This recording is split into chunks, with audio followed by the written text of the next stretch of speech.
Naglilingkod sa sambayanang Marinduqueño, Lynn Angeles on board. Tatalakayin ni Bukal Lynn Angeles ang mga kaganapan sa sangguniang panlalawigan. Sasagutin ang tanong ng mamamayan at bibigyang pugay ang magagandang ginagawa ng ating mga kababayan. Kasama ang Bukal ng Lalawigan, Adeline Lynn Angeles, dito sa Marinduque News Network, Lucky 7 Channel 3, at sabay na mapakikinggan sa radyo natin Buwak 105.7 FM tuwing araw ng Sabado, alas 5 ng hapon. Lynn Angeles on board! Okay, muli po, nagbabalik po tayo. Ito pa rin po ang inyong Bukal ng Lalawigan, Bukal Adeline Lynn Marciano Angeles. Kapiling pa rin po ninyo sa ating programa, Lynn Angeles on board. Patuloy po ninyong napapanood sa pamamagitan ng Marinduque News Network, Marinduque News Network Facebook Live. Napapanood din sa Channel 3 ng Lucky 7. At syempre po, sabay na napapakinggan sa radyo natin Buwak at sa radyo natin Facebook. Ano po? So, binabati lang natin ang ating mga masugid na taga-subaybay. Sir Blair, hi. Every gising is a blessing. Yan. And Bukal Jojo Levang, ating katuwang sa panunungkulan. Ano po? Gayon din si Ma'am Jelin Lamanilaw. Hi. And Ma'am Agnes, ang ating pinsan. Tita Merla Hernandez, okay po. Marami pong salamat sa inyong patuloy na pagsubaybay at sa lahat po ng mga kapiling natin ngayon. Sa mga nakikinig nating mga at nanonood na mga kapatid na nariyan sa mga iba't ibang palengke. Ano ho, alam kong kayo po ay naka-monitor sa atin, sa ating mga kapatid na vendors sa iba't ibang palengke ng ating lalawigan. Alam kong kayo po ay nakamonitor sa atin sapagkat isa po sa ating topic ngayon ay tungkol sa mga buhay-buhay, kwentuhang buhay-buhay ng ating mga kapatid sa palengke, mga market vendors, ng ating mga negosyante, ano po, na naririyan sa palengke, na bahagi ng buhay ng bawat Marinduqueño sapagkat ang ating kinakain araw-araw ay sila ay bahagi at instrumento para maiparating sa atin. Ang atin hong mga minarapat ho ng Lynn Angeles on board na makapanayam, makausap ang ilan sa ating mga kababayan na naririyan at ang atin hong Lynn Angeles on board research team ay umikot sa ilang palengke para sila ay makausap. Kat, ready na ba ang ating video? Panoorin po natin ang ating mga kapatid na negosyante. Ano ang kanilang buhay-buhay ngayong pandemya? Lalo na po, medyo we focus doon po sa mga dati na talagang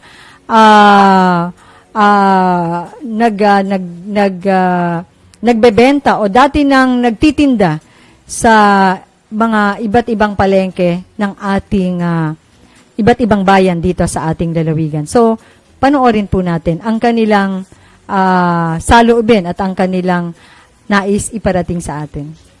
Hi, ako nga pala si Mrs. Ivy Layad, President ng Market Vendors Association, ng New Mugpog Market Vendors Association dito sa meat vendor at sa buong palengke ng Mugpog. Ako po ay member and meat owner ng, ito po yung store ko, stall, IT Joner Layad. So, ang aming meat shop po ay na-establish siguro pang third decades na po kami. So, pang third generation of kami. Since 2016 hanggang present, kami pong mag-asawa ang sumalo ng meat shop ng aking mga general. Ako si Nimpa Pelaes, 41 years old. Bali, ang negosyo namin is, ang binibenta namin ay mga damit, sapatos, kinelas. Bali, ito sa nanay ko pa. Mga 39 years na to. Po si Mrs. Jesseline Green, 54 years old. Ako po ay matagal na rin po kami may tindahan dito sa Palengke since 1979. Ako si Patricia Endagmao, 49 years old, dari 20 years old at 21 years old na dito sa pagtitinda, vendor. Ako ay isang ingat yaman dito sa pamilyang bayan ng Hong Kong. Ako si Martin Harisido, Barangay Taytay, Tamas Marinduque, na nagtitinda dito sa public market sa Tamas Marinduque. Ang aming product po na tinitinda ay sari-sari, sa putasan, prutas at gulay. Ako po si Eva Musli. Nagtitinda po ako sa bayan ng Hong Kong. Ako po ay may edad na 62. Pero po nang ako'y magtinda dito, ay ako may, ang edad ko po ngayon sa pagtinda dito ay 45 na. Si George Montaño ay ang aking hanap buhay 20 years na dito sa Palengke. Nagatinda po ng tuyo. Nagatinda po ng sumibin po ako ng aming samahan ng station. Sa panahon ng pandemya po, masasabi ko po ay napakahirap ng aming negosyo ngayon at hindi ganun kaganda sa dati naming bentahan kaya nagtsatsaga po kami sa ngayon. Sa ngayon, matumal siya, especially kung ang binibenta ay mga damit, mga sapatos, tapos hindi lang maglalabas ang mga tao ngayon. Medyo po matumal. Siyempre madalang po ang ano ng tao, mahirap ang pagdarahan, walang ibibili. Hindi naman masyadong kahirapan. Sa panahon po ng pandemic, medyo mahirap-hirap din po ang aming negosyo. Dahil sa panahon po ngayon, marami po naming paninda, medyo matataas ang presyo, hindi na rin naman kayang mabili ng mga tao, minsan nabubulok. Pagtinda dito, nagkaroon ng pandemic, ay talaga po napakahirap. Talaga po kami kahit sino po dito, madalang po yung mayaman na talaga. Pero yung mahirap, talaga po halos puno na po ng utang, halos hindi na makabayan. Dahil sa pandemic na nangyari. Talo po, meron pong karamihan na po mga nagalako na sa labas. Ay siyempre yung mga tao, mahal ang pamasahe, ay doon na sila nabili sa nagalako. Wala na po maanong tao ang napunta dito sa bayan. Dahil ang napunta lang po dito sa bayan ay yung kailangan nila, ang importanteng kailangan nila ang inakuha, ang napuntahan. Ayan, nakakaraos din po. Medyo malakas-lakas din po ng konti. Maganda po sana kung dapat matulong ang gobyerno ng sa pamumuhay na dito sa Langasinda dito. Sana po, wag nang daanin sa grupo-grupo. Kundi ano na lang po, yung individual kung gapautang po ng maliit po lang ang tubo. Kailangan kami meron ding suporta dito bilang magkaisa, yung merong mag-meeting man lamang sa amin na isang nakakataas para kami ay magkaisa dito at yun ang aming asundin. Siguro maghikayat na magkaroon pa, parang siguro bazaar, or kaya yung tax, magkaroon ng konsiderasyon sa mga negosyante na medyo babaan ng konti. Bigyan sana kami ng konting punan para kami makakuha ng maganda-gandang isda, mura-mura. Pera may natin. Para po ay makaraos sa pangaraw-araw na pangangailangan. Siguro, bigyan kami ng protection and then bigyan din ng paukulang trabaho yung mga nawalang trabaho na napauwi dito sa ating bayan, ng ating mga kababayan dito. Siguro po ay yung magkaroon ng medyo bayarin, lalo na po sa tax at sa aming inuupang mga pwesto, medyo mataas. Mahirap po sa amin lalo na kapag mahina ang tangan, wala rin yung pambayad. So, kaya po naaano po muna namin. Kaya yun ang pinakamabigat. Sana magkaroon ng mababang renta at sa bayarin ng tax. Okay po. Napanood po ninyo ang ilan sa mga pinakilala po natin, ang ilan sa ating mga kapatid sa serbisyo, sa larangan ng pagnenegosyo. Ano ho? Maraming salamat, Mrs. Jesseline Green at Ma'am Ivy Layag, President ng Magpog Market Vendors Association. Salamat po sa pagbibigay ninyo ng pagkakataon sa interview. Ma'am Eva Musnit, si Sir Joseph Montaño, gayon din si Ma'am Ethel Logmao, at mula naman sa Santa Cruz, si Ma'am Nympha Pelaez, gayon din si Mrs. Malin Resido. Maraming salamat po sa pagpapaunlak ninyo sa ating team para kayo po ay makapanayam. At konektado po sa inyo pong mga narinig mula sa ating mga kapatid sa sektor ng pagnenegosyo, partikular sa mga vendors, market vendors natin, ay minarapat po ng inyong lingkod dito sa Lin Angeles on Board na maimbitahan ang isa ng dating kaibigan at katuwang sa panunungkulan. At ngayon ay nagsisilbi rin sa iba namang larangan. Siya po ay dating kapitan, matagal na nagsilbi bilang kagawad at kapitan ng Barangay Lupak sa bayan ng Buwak. At ngayon po ay presidente naman ng Buwak Market Fish Vendors Association. Ikinalulugod ko pong ipakilala ang ating kaibigan at ngayon ay boses ng mga fish vendors sa bayan ng Buwak. Dating kapitan, at para sa akin ay kapitan pa rin ang gusto kong itawag sa kanya, Kap Betty Maliksi. Kap Beatrice. Beatrice ang tunay niyang pangalan, pero kilala siya bilang Kap Betty Maliksi. Magandang araw po, Kap Betty. Kumusta kayo? Kumusta ka?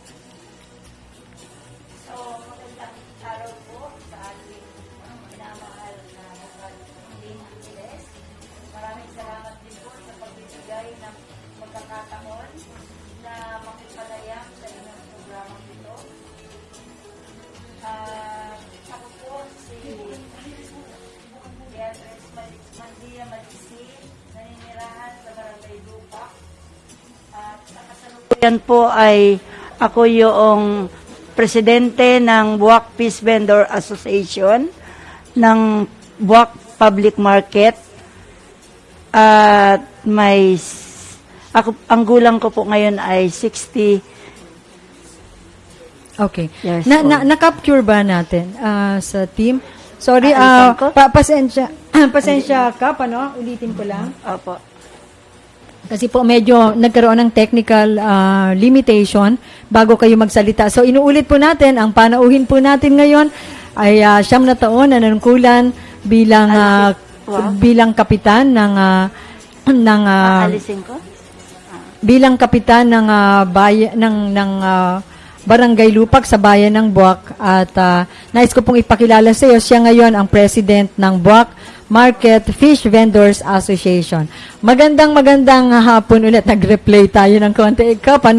Pasensya sa ating mga taga-subaybay. Nagkaroon lang ho ng technical problem. So, Kap, ano po yung binabanggit ninyo kanina? Sana yun? Okay po. Sana ko kasi. So, okay po. Yung pong inyong konting background, Kap. Ano yun?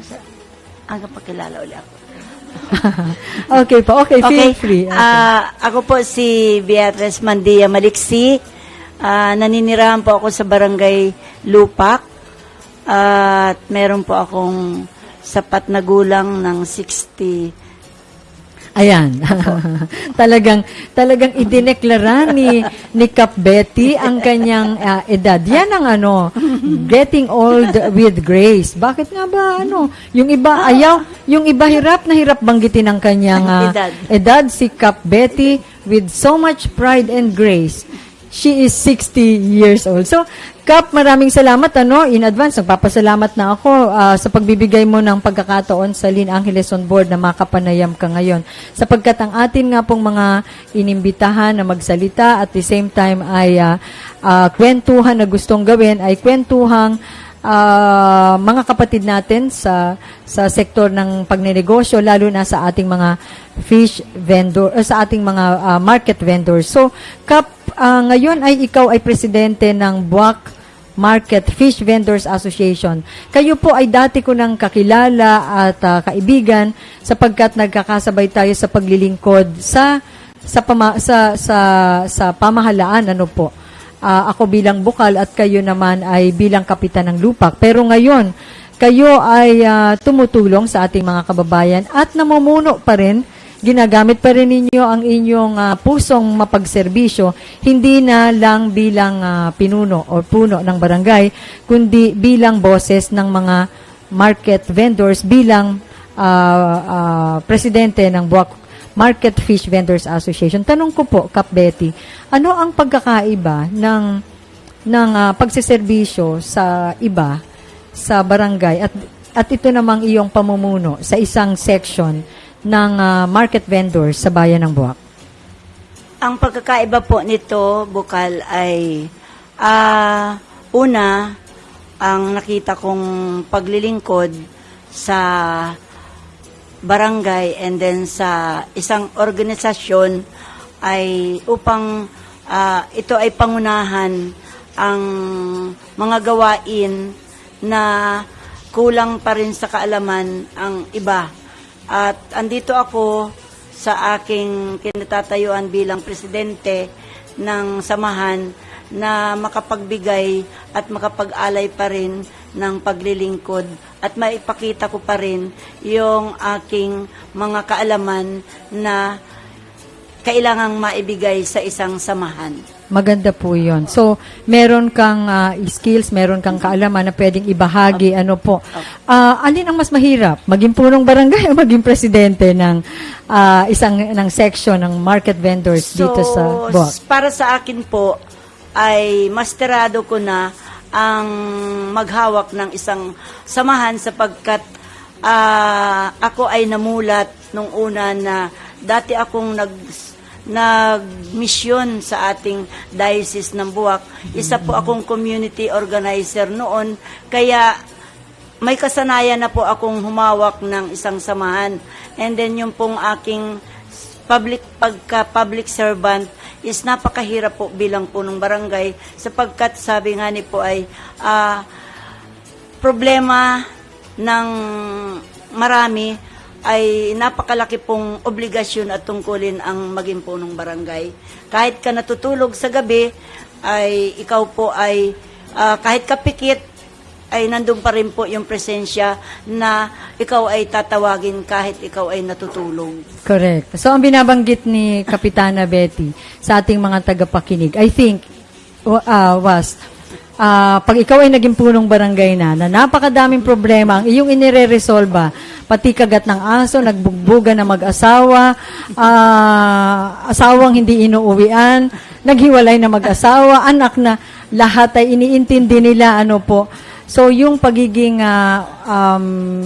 leader o namumuno ng isang asosasyon ay para sa kanya, malaki ang naitulong ng kanyang eksperyensya, lalo na yung pagiging community organizer naman niya ng diocese na isang faith-based association or faith-based organization.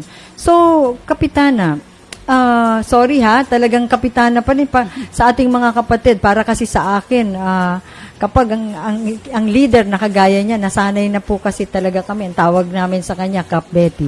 So, Kap Betty, ang tanong ko ho ay, yung kasing ibang mga negosyante, yung iba ayaw na ng mga asosasyon kasi ang tingin nila, sayang lang yan sa oras o minsan ay pangpaabala lang yan o minsan ay additional na gastos kapag may contribution. Pero sa inyo po, sa mga nagtitinda ng isda dyan sa bayan ng Buwak, sa palengke ng bayan ng Buwak, ano po ang naging inspirasyon ninyo? Bakit minarapat pa rin po ninyo na magkaroon kayo ng asosasyon dyan sa Buwak Public Market?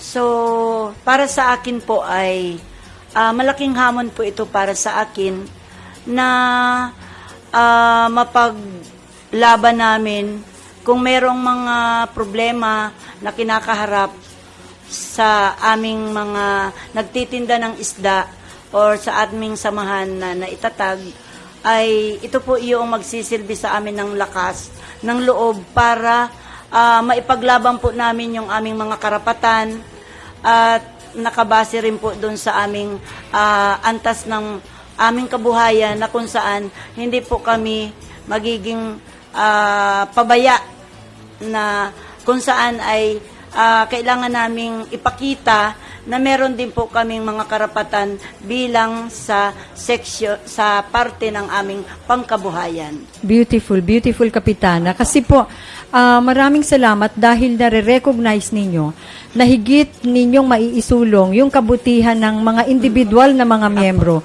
kung kayo ay organisado. So, dapat sa mga nakikinig nating mga kababayan, sana po ay we learn lesson from them.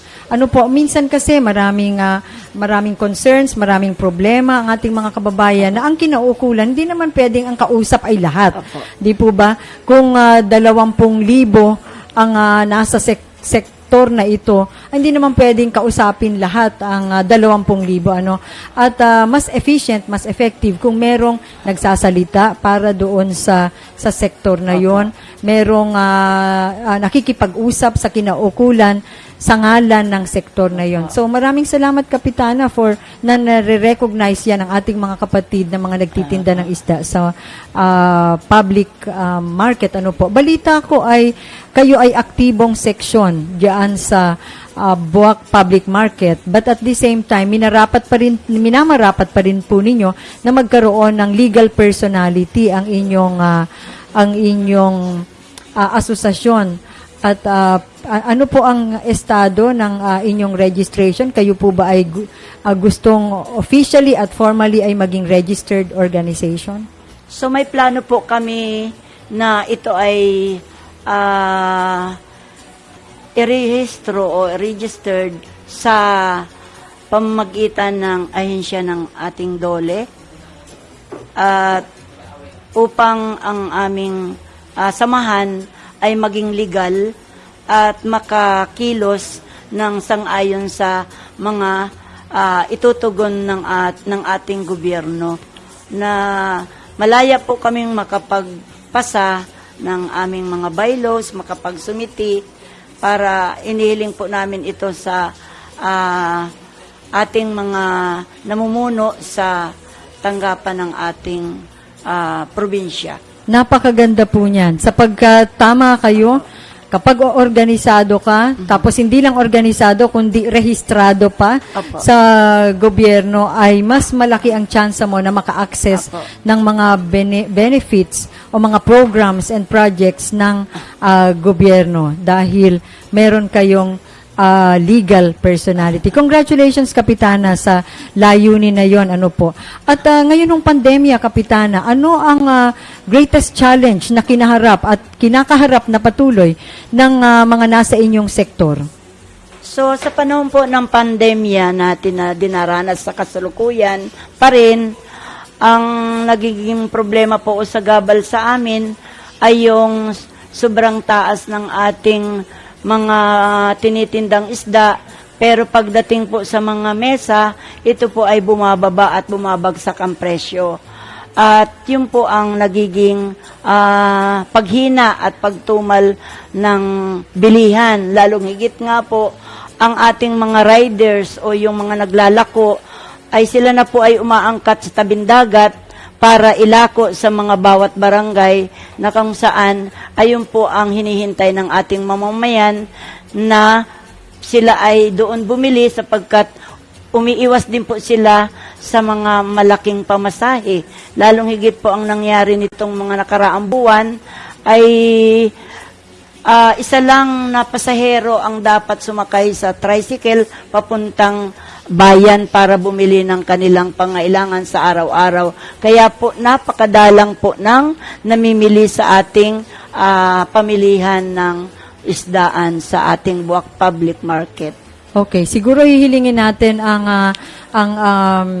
pagsang-ayon o permiso ng Marinduque News Network. Mag-e-exceed tayo ng konti. Sapagkat po, gusto kong itanong kay, tama yon yung mga ating mga nagtitinda sa palengke, lalo na dyan sa isda, dahil sa pandemya, nabawasan ang kanilang kliyente. Opo.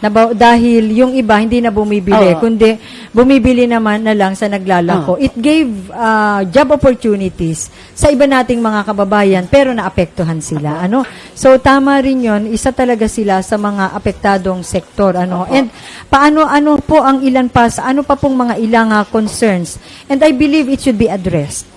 It should be addressed. Ano pa po yung mga ilang concerns ng ating mga kapatid na mga nagtitinda ng isda diyan sa Buwak? Subali po ang nagiging problema ng ating mga nagtitinda ng isda sa ating public market. Ito po ay may kakulangan din sa papuhunan at yan po isa sa problema at kung saan po ay ito yung mahinang pagsuporta ng ating mga tanggapan sa ating gobyerno na hindi sila nabibigyan ng mga ayuda, tulong at kung saan po ay ito po yung isa sa mga problema ng magtitinda ng isda sa ating Buwak Market, public market. Okay po, nauunawaan po natin yan. At sa pakikipag-ugnayan po sa inyong asosasyon, Kap Betty, ay susubukan natin na maging linya sa mga possible na pwedeng itulong sa inyong asosasyon in terms of accreditation, in terms of opportunities for or yung tinatawag nating access kasi dun sa mga ilang programa ng provincial government at ng gobyerno dun sa isang nagsalita kanina sa video, binanggit niya sana yung mga pautang wag na lang grupo-grupo siguro ang kanyang minimension doon ay yung PGM Love Loan or Presby with Love Loan sapagkat doon ay nagbibigay nga ng pautang na halos walang interest for 5,000 pesos pero ang requirement noon ay tig sa 10 miyembro dapat parang ganun sa card para may co-makers at meron din namang isa pang programa para naman sa mga kababaihan pwede naman na 5 members lamang medyo pasensya ho ng konti kasi yung mekanismo ng loan na yon ng provincial government ay talagang yun nga po ang nakalagay sa guidelines at sa ordinansa. Kaya yun din ho ang ipinapatupad. However, meron din naman ho na ilang mga oportunidad para sa mga individual na gustong mag-loan. In fact, mas mataas pa nga po Example ho, yung tinatawag na Presby Care. Ito po ay nakabase dun sa bayanihan na batas na ang Bayanihan Act. Bayanihan Act or through the Republic Act number 11494 kung saan nabibigyan ng pagkakataon na makahiram yung ilan sa mga kapatid natin na nasa medium and small and medium enterprise na makahiram ng pera na na walang interest, walang collateral.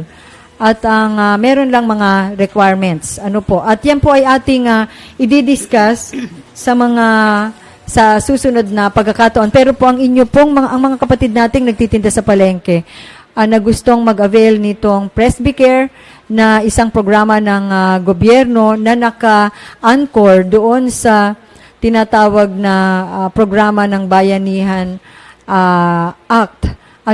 Ito po actually ay mayroong 10 billion budget mula sa national government po ito. National naman po ito sa buong bansa. Ito po ay para sa mga micro, small and medium enterprise na mga negosyante.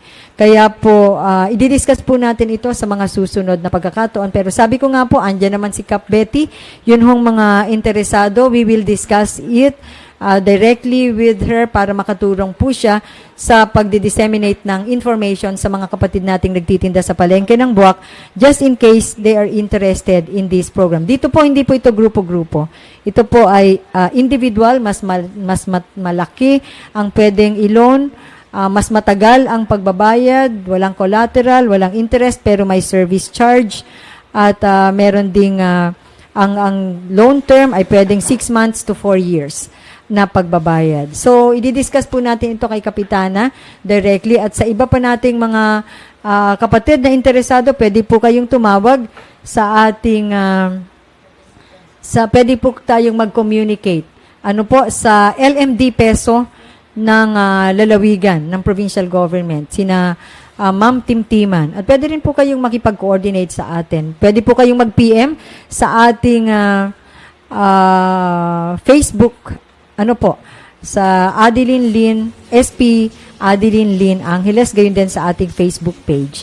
Pwede po kayong mag-Facebook, mag-leave ng inyong mensahe just in case you are interested. Ano po. So, napakabilis ng ating kwentuhan. Kapitana, meron pa po bang kayong gustong banggitin? So, ang mungkahi ko lang po sa ating ahensya ng gobyerno ay mapagkalooban po ng dagdag puhunan ang aming asosasyon upang ito po ay may angat namin ang aming pagkabuhayan sa antas ng pagtitinda ng isda. At yun po ay aming malaking tulong na kung saan ay mapapalago po ng bawat kasapian ang magiging tulong na manggagaling sa ating ahensya ng gobyerno.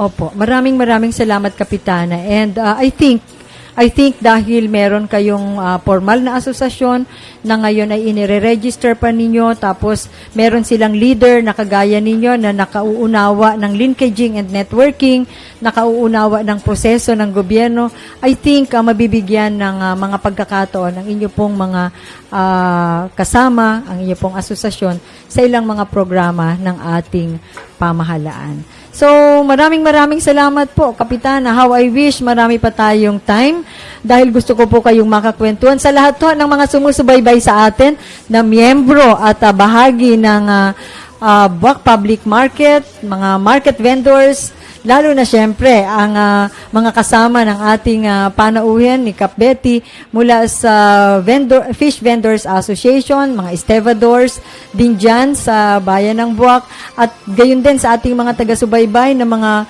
vendors sa iba't ibang palengke ng bayan ng Mugpog, sa mga nagpa-interview. Ma'am Ivy, maraming salamat sa buong team, sa mga kaibigan natin na dyan sa palengke ng Santa Cruz at gayon din sa lahat ng mga katuwang natin sa paglilingkod. Diyan din sa bayan ng Buenavista, Torrijos at Gasan. Maraming salamat po sa inyong pakikinig at diretso po ang ating pakikipag-ugnayan po sa inyo. Huling bagay na gusto kong banggitin. Ako po ay natutuwa sa ating panauhin ngayon. Ano po? Sapagkat siya po ay dating katuwang natin sa panunungkulan at serbisyo bilang punong barangay ng Barangay Lupak. Pero matapos ang mahigit 9 na taon na pagseserbisyo sa barangay, siya po ngayon ay aktibo na binibigyan ng boses ang sektor ng mga negosyante na nagtitinda ng isda dyan sa bayan ng Buwak. Nagpapakita lamang po ng isang tao na nais din talagang maglingkod. Ano po? Nais magbahagi ng kanyang kaalaman at eksperyensya para pakinabangan ng iba. Hindi hadlang ang kawalan ng pagkakaroon ng hindi hadlang na hindi ka mayroong official position. Ang official position sa gobyerno ay isa lang mekanismo para makatulong. Pero si Kap Betty ay nagpapakita at pinakita niya na nasa gobyerno man o wala, kaya niyang magsilbi at tumulong sa kapwa, gamitin ang kanyang expertise at training experiences sa pamumuno para pakinabangan ng iba. So maraming salamat, Kap Betty, sa inyo pong patuloy na pagsisilbi, patuloy na pagiging boses ng mga hindi makapagsalita sa paraan ng asosasyon o yung mga tahimik lang na madalang magsalita o walang oportunidad na makapagsalita. Ginagamit po ninyo ang mga biyaya ng Panginoon para magsilbi pa rin. At ngayon po ay magpapasko na at nakikita po natin na ang esensya naman ng Pasko ay pagmamahal, ang esensya ng Pasko ay pagseserbisyo at sakripisyo ng ating Panginoong sumakop sa atin. Napakaganda na gift ng taong kagaya ni Kapitana ang magbigay ng serbisyo sa mga kababayan natin sa pamamagitan ng kanyang asosasyon. So muli, maraming salamat, Kapitana, at meron tayong konting simple token of appreciation. Ito po. Yan po ay mug na may mapulang puso ni Lynn Angeles mula po dito sa ating Lynn Angeles on Board, at syempre po ang Lynn Angeles on Board t-shirt. Meron po rin na mapulang puso na malaki. So sana po ibibigay po natin ito sa inyo maya-maya at bilang pasasalamat po sa inyo. At meron din hong nasa ibaba na mula rin ho sa inyong lingkod. Hindi po yun kotse. Baka hanapin ng mga members. Nasaan yung binigay ni Bocalina kotse? Akala nakaparada. So, yun ho'y mula sa Lynn Angeles on Board. Pero higit po dyan, maraming salamat po sa pagiging katuwang pa rin ninyo ng paglilingkod sa tao. So, ang bilis-bilis ng oras. Ang bilis-bilis ng oras. At ngayon ho ay nagtatapos ho ang ating programa. Nagtatapos po ang ating programa dito sa Lynn Angeles on Board. Samahan po ninyo akong muli sa darating na Sabado. Same time, it's a date with Bocal Lynn Angeles dito sa Lynn Angeles on Board through Marinduque News Network, through Lucky 7 Channel 3, gayon din sa MNN Facebook page, at syempre simultaneously with radyo natin Buwak, gayon din sa kanilang Facebook page, at syempre sa atin hong Facebook page, Adeline Lynn Angeles. So samahan pa rin po ninyo ako. Mukhang nawala ng konti, mukhang nagkaka-technical problem ulit tayo. So ang ating okay, so Kapitana, go on. Ano po ang inyong mensaheng muli sa ating mga kababayan at tagapakinig? Ang mensahe ko lang po ay, ang masasabi ko, maraming salamat po sa programa ng ating minamahal na Lynn Angeles para po sa angyaya niya at maipahayag ang aming damdamin, maiparating ang aming mga hinaing sa aming kalagayan sa sitwasyon ng aming samahan at particular doon sa aming mga pang-araw-araw na buhay, at kung saan po ay ang aming bahay ay ang aming hanap buhay na. Umuwi lang po kami sa aming bahay kapag gabi, doon lang po yung aming pahinga sa aming mga sarili. Kaya po ang aming pong mungkahi at mga pasasalamat ay abot puso po kaming nagpapasalamat sa inyo at naipahayag po namin ang aming mga damdamin at saloobin. Kaya po muli po maraming salamat po. My pleasure, Kap Betty, at sa lahat ng mga naririyan sa palengke, iba't ibang palengke ng bayan ng Buwak, Mogpog, Gasan, Santa Cruz, Torrijos at Buenavista, ang atin pong paggalang at pagmamahal sa inyo. Maraming salamat po sa inyo at naway kumita ng marami ang ating mga kapatid na market vendors. Maraming salamat sa ating mga kababayan sa inyong patuloy na pagsubaybay dito sa ating programa.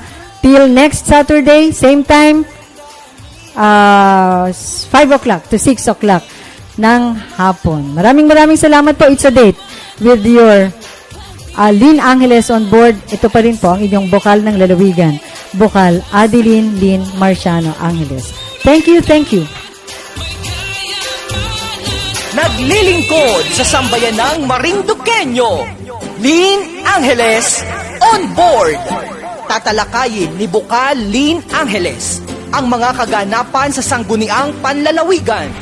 Sasagutin ang tanong ng mamamayan at bibigyang pugay ang magagandang ginagawa ng ating mga kababayan.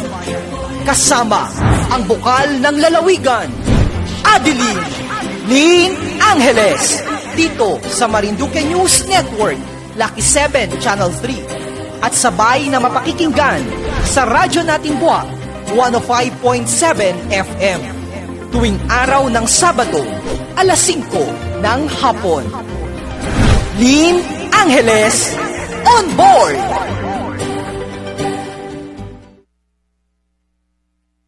Res bakuna na! At may kasangga na ang ilang bida ng ating bayan. And I feel good. It's a big boost for us. I feel relieved. Tagal nating inantay to, so why hesitate now? I feel very happy that we can finally start to put an end to this pandemic. Res bakuna, kasangga ng bida. Sama-sama tayo sa Bida Vaccination.